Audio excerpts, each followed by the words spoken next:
તો સૌ પહેલી જ કથા કાશીની અંદર, કાશી ગયા હશો, કાશી છે ને બ્રાહ્મણોની નગરી છે.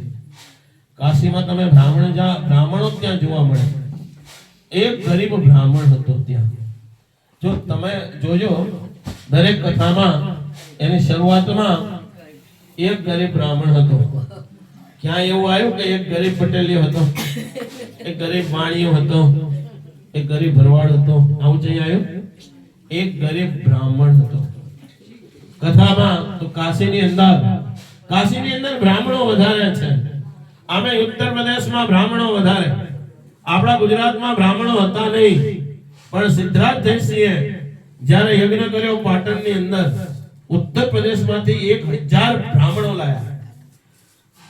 અને 1000 બ્રાહ્મણોને યજ્ઞ કરાવ્યા પછી એને ઉત્તર પ્રદેશમાં ન જવા દીધા, ગુજરાતમાં રાખ્યા અને એક એક ગામડું દક્ષિણામાં લીધું. એટલે એને અવધિ સહસ્ત્ર કહેવાના. કેવા કહેવાના? અવધિ સહસ્ત્ર બ્રાહ્મણો થયા. 1000 બ્રાહ્મણોનો વંશ વેલો આ અવધિ સહસ્ત્રનો. તો કાશીની અંદર ગરીબ બ્રાહ્મણ હતો. જો કે બ્રાહ્મણો ગરીબ જ હોય, જો સ્વભાવે ગરીબ હોય, શરીરથી પણ ગરીબ હોય અને પૈસાથી પણ ગરીબ હોય. કારણ કે બ્રાહ્મણોને છે ને લક્ષ્મીજીનો શાપ છે. પહેલી કથા એ છે, જો સમય હોય તો જ કહું હો બધાને. પહેલી કથા એ છે કે બ્રાહ્મણો ગરીબ કેમ હોય છે. કે જ્યારે બ્રહ્મ સભા થઈ એમાં નક્કી કરવામાં આવ્યું કે 3 દેવ મોટા કહેવાય. કયા કયા? બ્રહ્મા, વિષ્ણુ ને હવે 3માં મોટો કોણ? મહાદેવ. એની પરીક્ષા કરવા માટે અમારે ભૃગુ ઋષિ ગયા. ભૃગુ ઋષિ પહેલા બ્રહ્માજીના આશ્રમે ગયા બ્રહ્મલોકમાં. તો બ્રહ્માજી તો ઊભા ના થયા પોતાના આસનેથી. બાપો કઈ છોકરો આવે કે બાપુ ઊભો થાય? એ તો બધાનો બાપ છે. ત્યાં ડોહાની બુદ્ધિ બગડી લાગે છે, કોઈને આદર માન આપતો નથી. ત્યાંથી ગયા કૈલાસમાં. તો શંકર ભગવાન તો સમાધિમાં હતા, મળવા જ નો આવ્યા.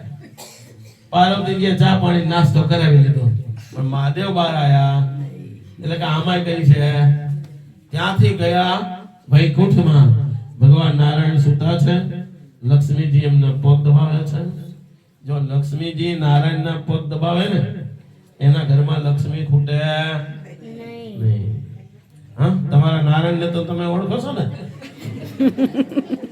હા, તો દરેક નારાયણના પગ દબાવજો રોજ રાતે. હો, લક્ષ્મી નારાયણ. તમારા ઘરમાં પૈસા નહીં ખૂટે, આ એની ગેરંટી.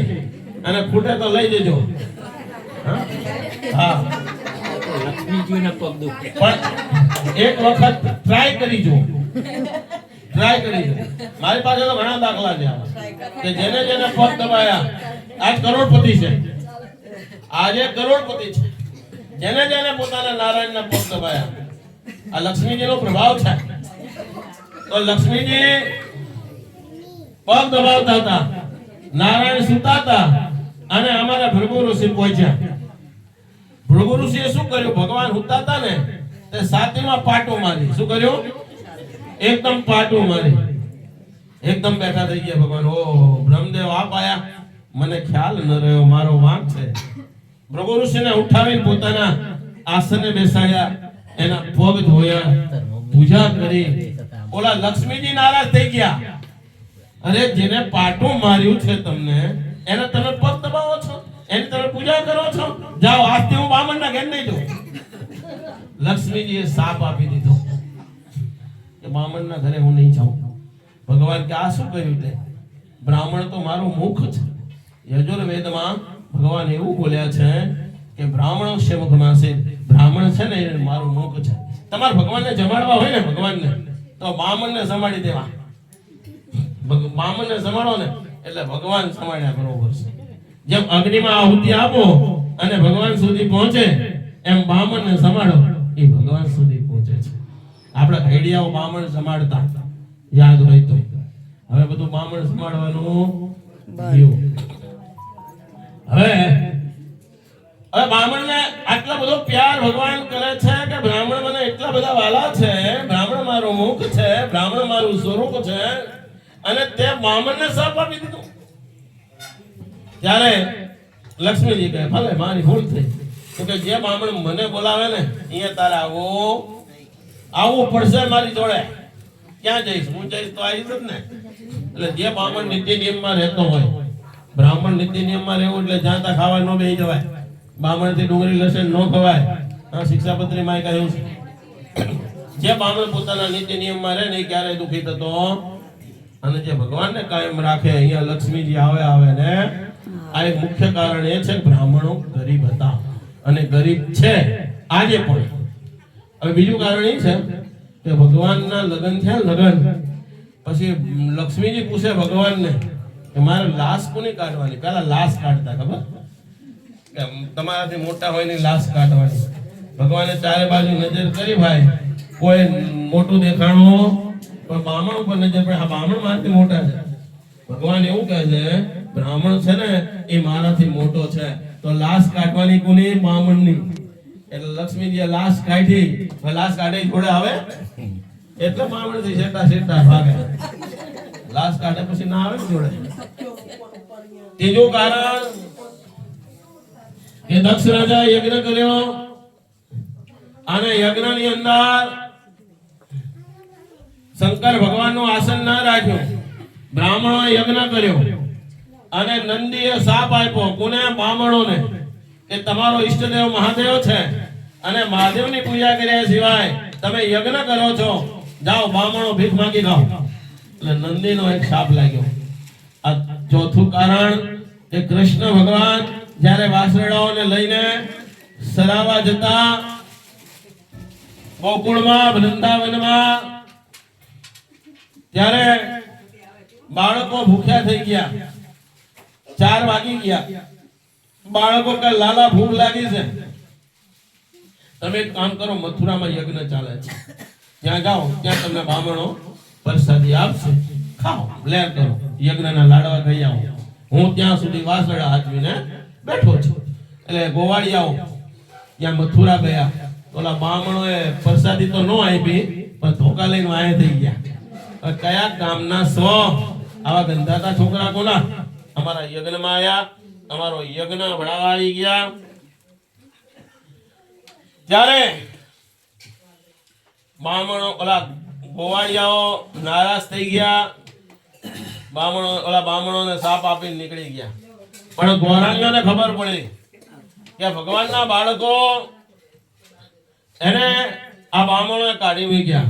એટલે એમની ગોરાણીઓ હતી ને એ બાળકોને પાછા બોલાવી અને રહોડામાં બેહાડી અને ગોરાણીઓને ખવડાવી. આ બાળકોને ખવડાવી ગોરાણીઓને.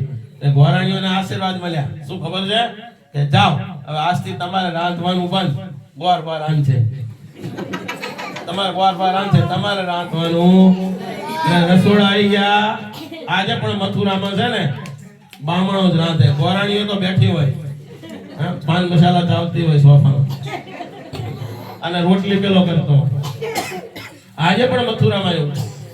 એ રેલો અમારા સુધી આવ્યો હતો, પણ અમે બંધ કરી દીધો. ગામમાં કોઈ બ્રાહ્મણ જમાડે રાંધવા અમારે જવાનું, બૈરા તો ખાવા જ આવે. એટલે આ બધું બંધ કર્યું અમે. એટલે ગોરાણીઓને આશીર્વાદ મળ્યા.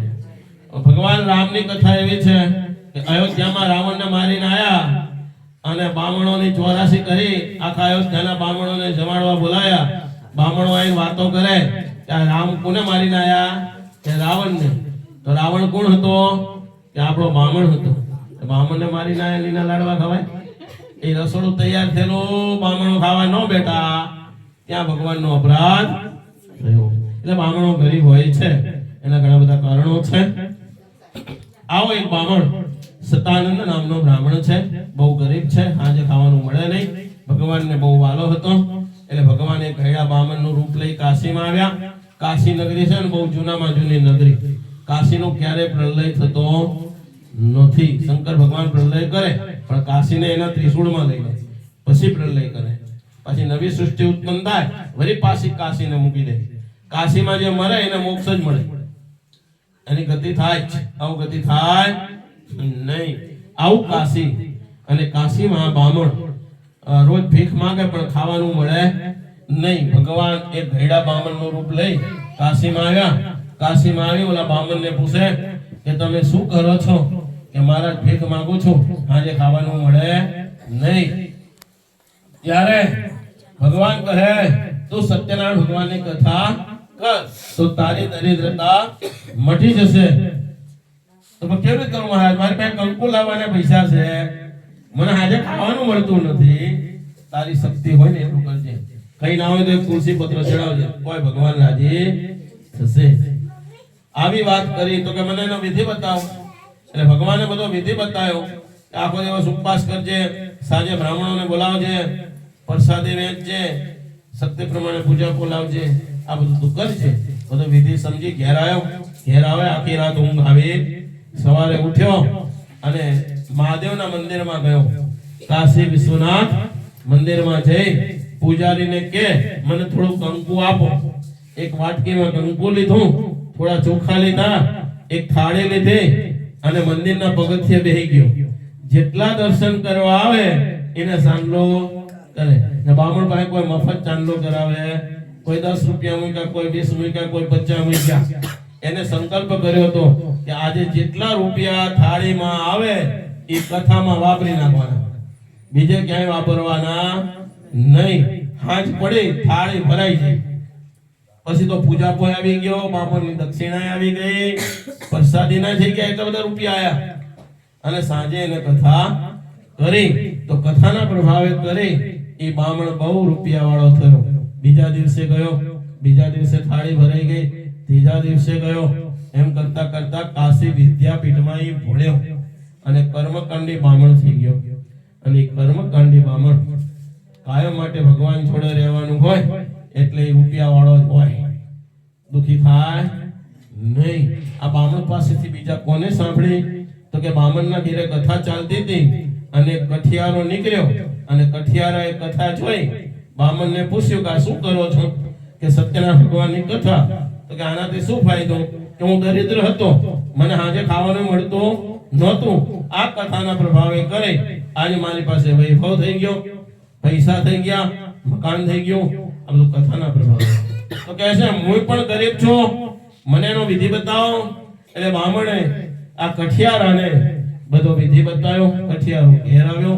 ઘેર આવીને સંકલ્પ કર્યો કે આ ભાડો વેચવા જાઉં, જે કિંમત મળે કથા કરીશ. એ ભાડો લઈ અને નગરમાં નીકળ્યો. એક શેઠ મળ્યા, એને ભાડાની કિંમત જેટલી કીધી ને બમણી કિંમત આપી અને ભાડો ખરીદી લીધો.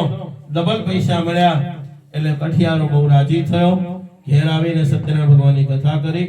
એક કઠિયારાના જીવનમાં પણ પ્રગતિ થઈ, લાઠીવાળો થઈ ગયો, મોટી ખૂબ વેપારી થયો અને અંતે સત્યપુરના વિશે ગયો. તો આ બીજા અધ્યાયની કથા અહીં પૂરી કરી. બોલો સત્યનારાયણ ભગવાન કી જય.